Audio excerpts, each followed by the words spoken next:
대서양의 서쪽 끝에서 거대한 호화 유람선이 짙은 안개 속에서 분주한 항로를 따라 뉴욕을 향해 항해하고 있습니다. 레이더에 앞쪽에서 접근하는 배가 포착되었지만 두 배는 서로 반마일 간격을 두고 지나칠 예정입니다. 전씨가 뱃머리에서 안개 속의 배를 보기 위해 경계하고 있지만 불빛이 완전히 보였을 때 그 배는 바로 이쪽을 향해 돌진하고 있습니다. 촌장은 충돌을 피하기 위해 전타 좌현을 명령하지만 이미 너무 늦었습니다.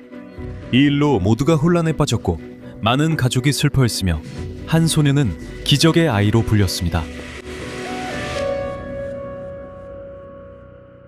1956년 7월 17일 오전 8시 첫 번째로 277명의 승객들이 이탈리아 제노바에서 SS 안드레아 도리아호에 승선하기 시작합니다.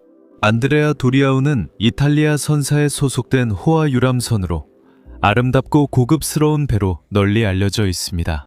3개의 별도의 승객 등급이 있으며 각각의 등급마다 자체 식당, 라운지, 산책로, 가판구역, 그리고 수영장이 있습니다. 사교 공간에는 그림, 조각상, 도자기 벽화 등이 장식되어 있고 음식은 고급 도자기 식기와 은식기로 제공됩니다. 이 배는 길이 214m, 너비 27m, 그리고 수면 아래 9m의 헐수로 매우 인상적인 크기를 자랑합니다. 10개의 가판을 갖추고 있어 그 당시 이탈리아에서 가장 큰 선박입니다. 이 배는 증기 터빈 엔진이 2개의 프로펠러와 연결되어 동력을 제공합니다. 이로 인해 최대 속도는 26노트, 순항 속도는 23노트에 달합니다. 11시가 조금 지난 후 피에로 칼라마이 선장의 지휘 아래 배는 제노바에서 항해를 시작합니다.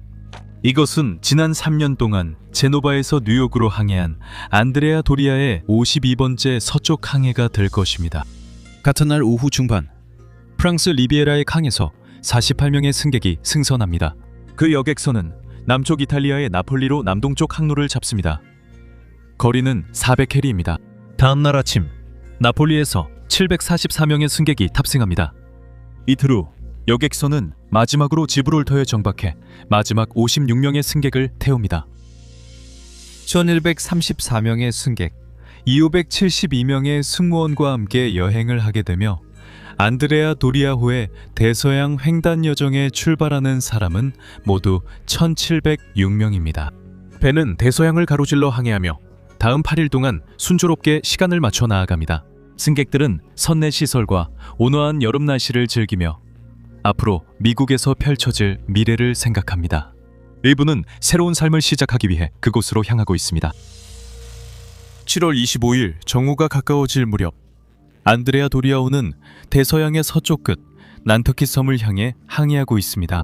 난터킷 섬은 뉴욕에 접근하는 해안 지역의 도착과 안드레아 도리아호 여정의 마지막 단계를 알리는 신호입니다.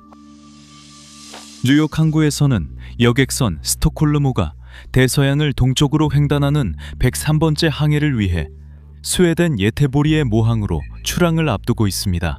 스톡홀름호는 스웨덴 아메리카 라인 소유 및 운영으로 회사에서 4번째로 스톡홀름이라는 이름을 가진 여객선입니다. 1946년에 예테보리 항구에서 건조 및 등록된 이 선박은 길이 160m, 폭 21m, 흘수 8m입니다. 스톡홀름호는 상당히 큰 선박이지만 당시 북대서양 항로를 운항하는 여객선 중에서는 실제로 가장 작은 여객선입니다. 뉴욕과 예테보리 사이를 항해하는 항로가 북극 지역과 매우 가까워서 이 선박에는 강력한 쇠빙용 선수 부분이 장착되어 있습니다. 스톡홀름호는 해리 굿나르 노르덴센 선장의 지휘 아래 정오 직전에 뉴욕항을 출항하며 534명의 승객과 208명의 승무원으로 만선을 이루고 항해를 시작합니다. 선박은 난터킷 섬을 지나 대서양의 망망대해를 향해 순조롭게 항해를 이어갑니다. 20시 30분 3등, 항해사 요한 카르스텐스가 스톡홀름호의 당직을 인계받습니다. 오늘은 3등 항해사 카르스텐스에게 중요한 날입니다. 그는 26세의 젊은 항해사로 이번이 처음으로 선교에서 혼자 남아 선박의 안전에 대한 모든 책임을 지게 된 순간입니다. 그는 오전 6시부터 수화물 적재와 승객 승선을 감독하느라 바쁜 하루를 보냈습니다. 카르스텐스가 지휘를 맡았을 때 스톡홀름호는 맑은 하늘 아래에서 약 18노트의 거의 최고 속도로 순항하고 있었습니다. 그는 가시거리가 약 6해리 정도 된다고 추정합니다. 한편 안드레아 도리아호는 계속해서 뉴욕항을 향해 들어오고 있습니다. 안드레아 도리아호는 난터컷 섬에서 남동쪽으로 약 45해리 조금 넘는 거리에 위치한 난터컷 슈얼스 등대선에 점점 더 가까워지고 있습니다. 난터커 슈얼스 등대선은 위험한 얕은 수역을 표시하는 일종의 떠있는 등대와 같습니다. 안드레아 도리아호는 약 5시간 반 동안 안개에 휩싸여 있었습니다. 난터커 섬 주변의 북대서양 해역은 자주 안개가 끼는 곳입니다. 레브라도 해에서 내려오는 차가운 해류가 따뜻한 멕시코 만류가 만나면서 물 위에 안개가 끼기 좋은 조건이 만들어집니다. 경험 많은 선원들은 이 얕은 바다에서 안개를 특히 조심해야 함을 잘합니다. 안드레아 도리아호의 선교에서 당직을 서고 있는 장교는 수석 2등 항해사 크루티오 프란치니입니다. 그는 보조 3등 항해사 유제니오 지아니니의 도움을 받고 있으며 지아니니는 레이더를 담당합니다. 선장 피에로 칼라마이는 안개 속 항해 중 선박 지휘를 감독하고 있습니다. 칼라마이 선장은 배초마다 6초 동안 선박의 안개 경적을 울리라고 명령했습니다. 그는 선수 꼭대기에 망보는 사람을 배치하고 조타실과 전화로 연락할 수 있도록 했으며 선박의 모든 수밀문을 닫으라고 명령했습니다. 그는 또한 안드레아 도리아호의 속도를 줄였지만 23노트에서 21.8노트로 아주 약간만 감속했습니다. 안드레아 도리아호가 대서양에서 들어오는 항로는 난터키 등대선 바로 남쪽으로 이와 같은 선박들이 일반적으로 사용하는 서쪽 항로입니다. 난터키 주변의 대서양 해역은 선박 통행이 매우 많아서 대서양의 타임스퀘어라고 불립니다.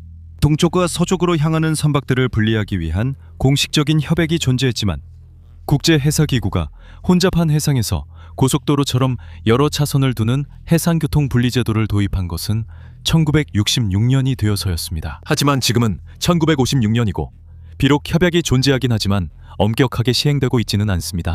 서쪽으로 가는 선박은 안드레아 도리아와 같은 항로를, 동쪽으로 가는 선박은 남쪽으로 20마일 떨어진 곳을 항해합니다.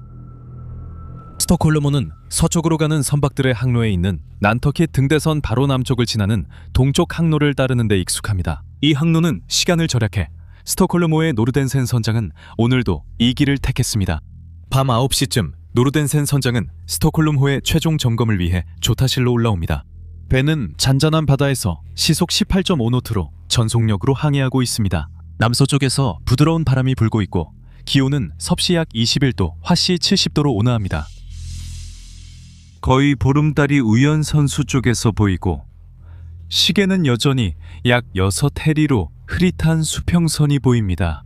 이 시점부터 안드레아 도리아호와 스톡홀름호의 움직임은 안개와 논란에 휩싸이게 되며 실제로 무슨 일이 일어났는지에 대한 논쟁은 오늘날까지도 계속되고 있습니다. 다음 2시간 동안의 사건 전개는 관련 승무원들의 증언에 따르면 다음과 같습니다. 약 21시 20분경 안드레아 도리아호에서 지안니니는 레이더로 정면 약 17마일 거리에서 낸터키 쭈얼스 등대선을 포착합니다. 21시 40분 칼라마이는 낸터키 등대선이 약 14마일 떨어져 있을 때 안드레아 도리아호의 항로를 267도에서 261도로 변경하라고 명령합니다. 목적은 정지해 있는 등대선의 남쪽 약 1.5마일 지점을 통과하는 것이었습니다. 같은 시각 스톡홀름호의 선교에 여전히 있던 노르덴센은 항로를 090도에서 087도로 변경하라고 명령합니다.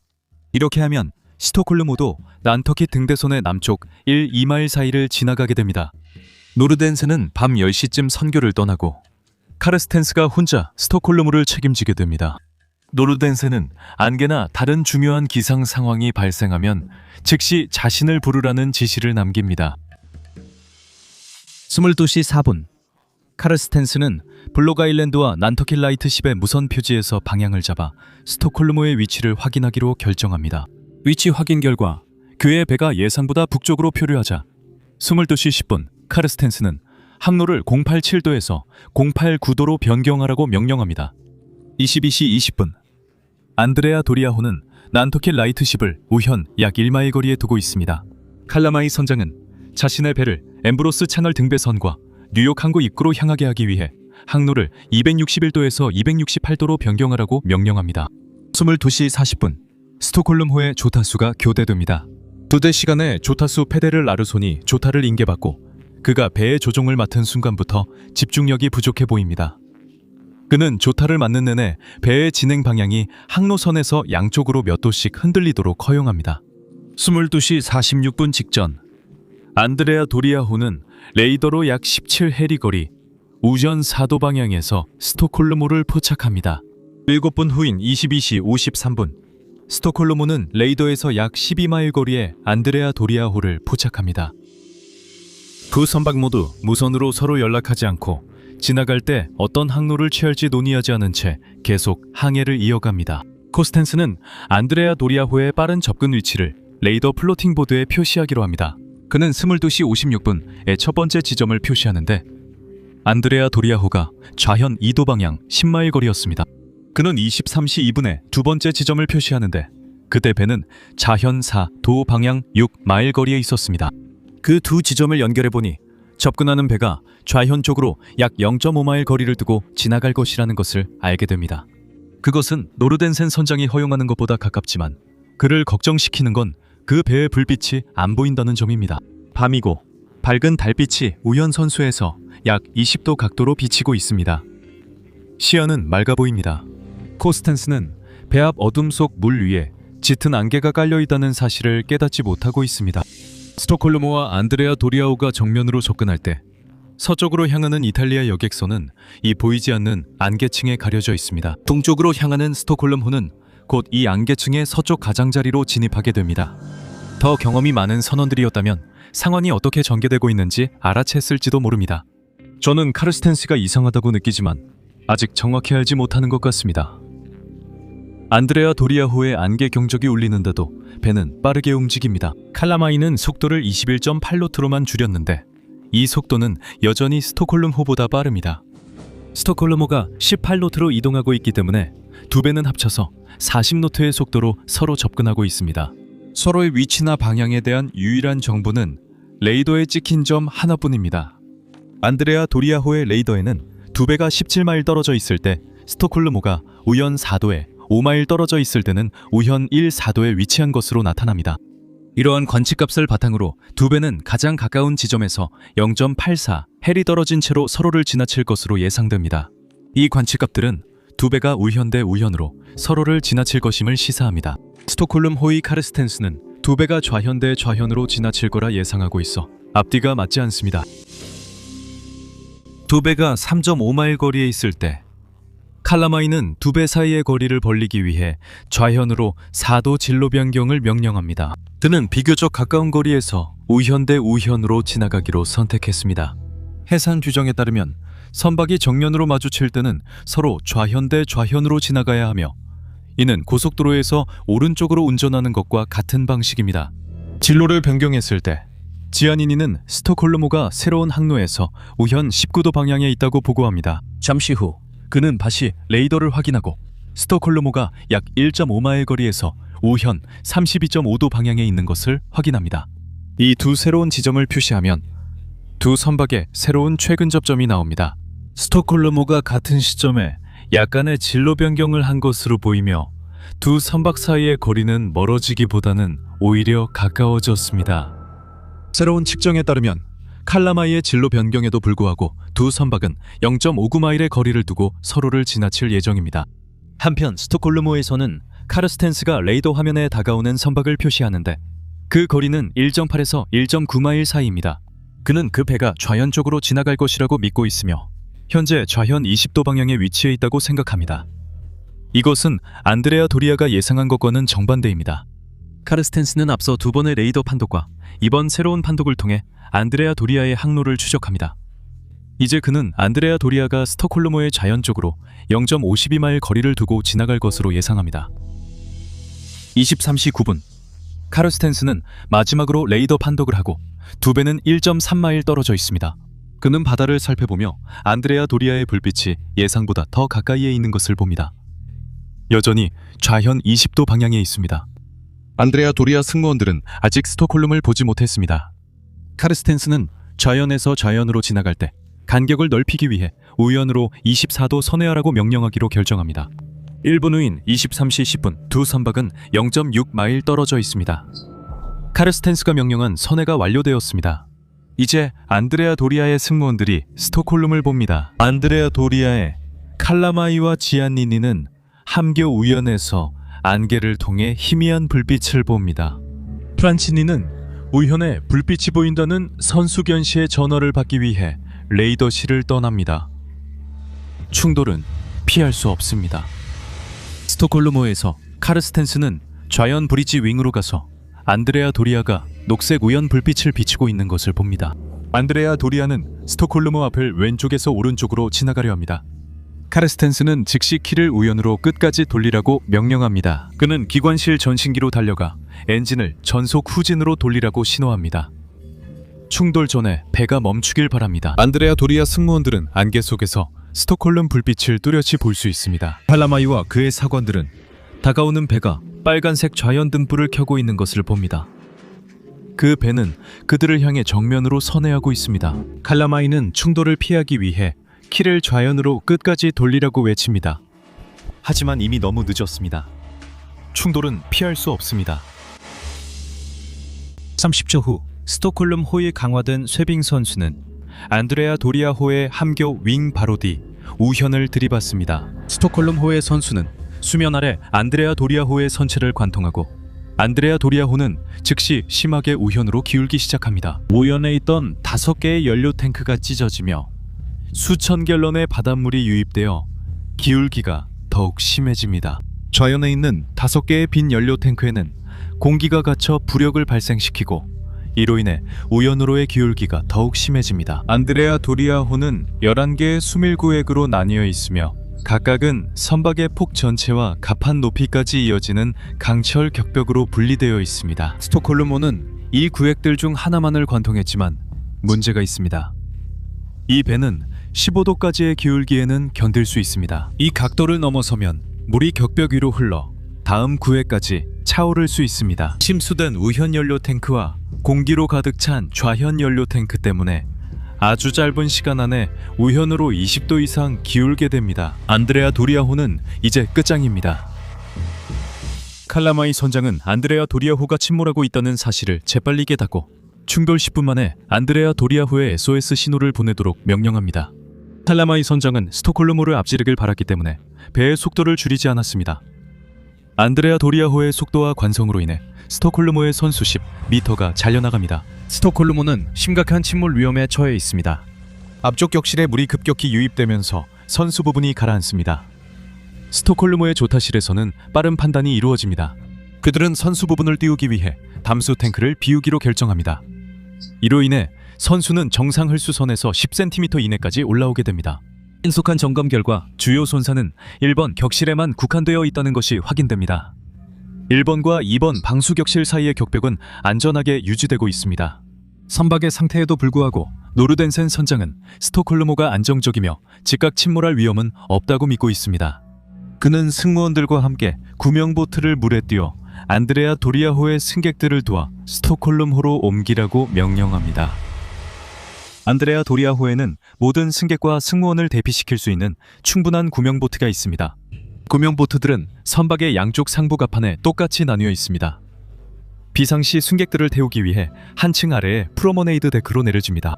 그곳에서는 구명보트가 거의 수직으로 내려집니다. 그러나 선박이 우현으로 크게 기울어 좌현 보트는 내릴 수 없습니다. 선박의 구명보트 절반은 사용할 수 없고 우연 구명보트들은 승객을 태우기 전에 바다로 먼저 내려야 합니다. 이것은 매우 어려운 작업입니다. 사람들이 구명보트로 내려갈 수 있도록 밧줄과 줄 사다리 시스템이 설치됩니다. 안드레아 도리아의 구명보트 절반은 쓸 수 없게 되었습니다. 남아있는 구명보트에 사람들을 태우는 일은 느리고 어렵습니다. 배에는 1700명 이상의 사람들이 타고 있습니다. 승객의 절반만 구명보트에 태울 수 있다면 800명 이상의 사람들이 배에 남게 됩니다. 대피 작업은 스톡홀름호의 구명보트가 도와주고 있지만 더 많은 도움이 절실히 필요합니다. 스톡홀름호는 모든 사람을 태우기에는 너무 작은 배이고 2배를 합쳐도 모두를 대피시키기에 충분한 구명보트가 없습니다. 진행이 느려 안드레아 도리아호가 모두 내리기 전에 침몰할 수 있습니다.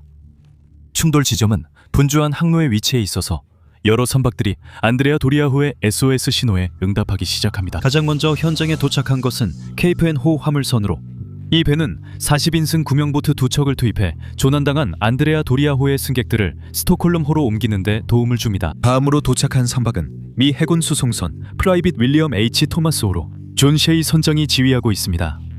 그는 미 해군에 의해 구조작전의 총책임자로 임명됩니다. 그는 즉시 승무원들에게 8척의 구명보트를 준비하라고 명령합니다. 구조 작업에는 미 해군 호위 구축함 USS 에드워드 H. 앨런도 합류합니다. 안드레아 도리아호의 우연 구명 보트들이 이미 배치되었지만 지금까지 많은 보트에는 약 200명의 당황한 승무원들만 타고 있고 승객은 거의 없습니다. 다른 선박들도 돕고 있지만 여전히 1000명이 넘는 사람들이 안드레아 도리아호에 갇혀 있습니다. 그들은 더 많은 도움이 필요합니다. 프랑스 선박 SS 일드 프랑스호는 동쪽으로 44일이 떨어져 있습니다. 길이 241m에 총 2,500명 이상을 수용할 수 있는 이 대형 호화 여객선은 안드레아 도리아호에 타고 있는 승객과 승무원들을 구할 수 있는 충분한 구명보트를 갖추고 있습니다. 또한 모든 생존자를 태울 수 있는 수용 능력도 있습니다. 일드 프랑스호는 35년 동안 프랑스 해운사에서 근무한 라울드 보댕 선장의 지휘 아래 있습니다. 이 배는 뉴욕에서 프랑스의 르아브르 본항으로 동쪽을 향해 항해 중입니다. 처음에 보댕 선장은 바로 사고 현장으로 향하지 않기로 결정합니다. 그는 안드레아 도리아처럼 현대적인 배가 심각한 침몰 위험에 처할 가능성은 낮다고 생각합니다. 그는 항로를 바꾸면 뉴욕에 돌아가 연료를 보충해야 하므로 여정이 지연될 것을 우려해 진로 변경을 피하고 싶어 합니다. 그럼에도 그는 해양법을 지켜 무전기로 안드레아 도리아의 연락을 시도합니다. 처음에는 연락이 닿지 않습니다. 그러다 다른 선박들과 연락이 닿고 그 선장들은 1000명이 넘는 사람들의 생명이 위험에 처해 있다고 그에게 확신시켜줍니다. 보댕 선장은 즉시 자신의 배의 방향을 돌려 충돌 지점으로 향하라고 명령합니다. 3시간도 채 지나지 않아 일드 프랑스호가 그 지역에 접근합니다. 보댕 선장은 일드 프랑스호의 모든 외부 조명을 켜라고 명령합니다. 불이 켜진 배는 안드레아 도리아에 갇힌 모든 사람들에게 엄청난 안도감을 줍니다. 보댕 선장은 바람과 파도로부터 보호하기 위해 자신의 배를 안드레아 도리아의 우연 쪽에 위치시킵니다. 일드 프랑스호는 10척의 구명보트를 2배 사이에 오가게 하여 안드레아 도리아에 남아있던 대부분의 승객들을 구조할 수 있었습니다. 총 1663명의 승객과 승무원, 이 안드레아 도리아호에서 구조됩니다. 한 남자는 사고 내내 잠들어 있다가 구조될 때 깨어났습니다. 심하게 손상된 스톡홀름호는 총 545명의 생존자를 태웠는데 이 중 234명은 승객들보다 먼저 배를 떠난 안드레아 도리아호의 승무원들입니다. 129명의 생존자는 케이프앤호에 의해 구조되고 159명은 미 해군의 프라이빗 윌리엄 H. 토마스호에 의해 구조됩니다. 77명은 USS 에드워드 H. 앨런호에 구조됐고 칼라마이 선장과 사관들도 포함됐습니다.